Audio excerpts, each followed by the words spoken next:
Section 5, speed her up, fall 1.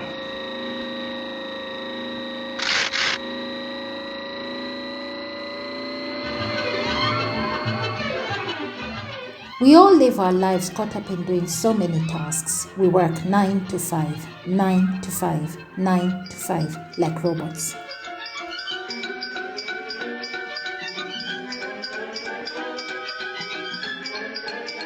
Performing task after task after task. But at some point, we have to ask ourselves, why am I doing this? If your whole career, your life, is geared towards the next promotion, the next investment,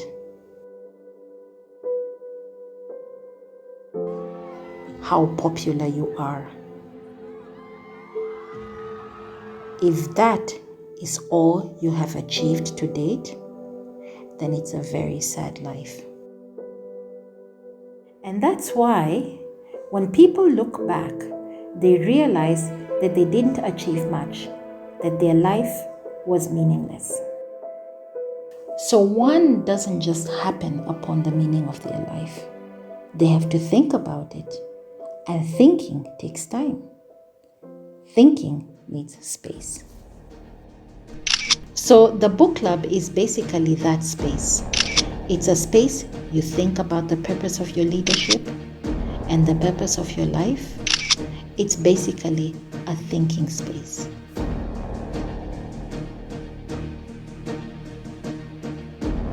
So when reading the book, you obviously will not be confronted with an essay type of question, what is the grand purpose of my life? You will simply be told a story.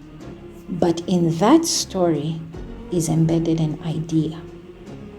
For instance, in To Kill a Mockingbird, you meet a man called Atticus, and he is presented with the most difficult case that the county has ever had to deal with. It was a racism case in the segregated American South. And at one point in the story, the judge says that the reason they handed the case to Atticus is because he was not only a good lawyer, but because he was an honest man. But the best words about his character come from his daughter, who says, "My father is the same man in the street as he is in the house." In book club meetings where we have discussed this book, we often reflect on the question of integrity, asking the question, do the people in my house see a different person from the one that I am in the office?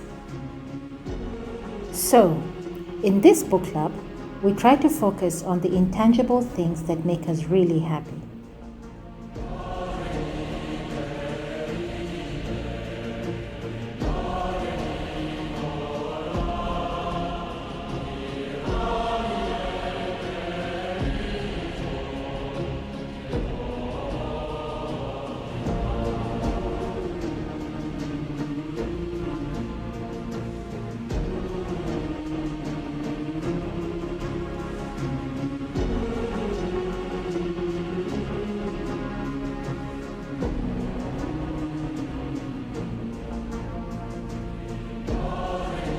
And pursuing those intangible things makes life more meaningful.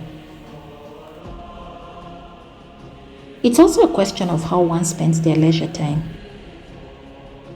The book club is an opportunity for people to relax and have an engaging conversation, not the kind you find in popular newspapers and social media sites, but rather conversations about ideas which have been introduced by great philosophers and thinkers from the past and in our times. I know that this is a conversation that only 10% of our population will want to be a part of.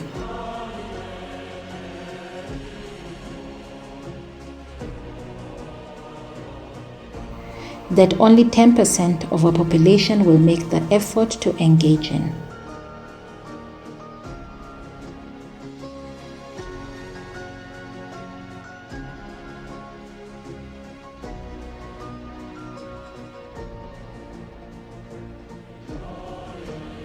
But 10% is better than 0%.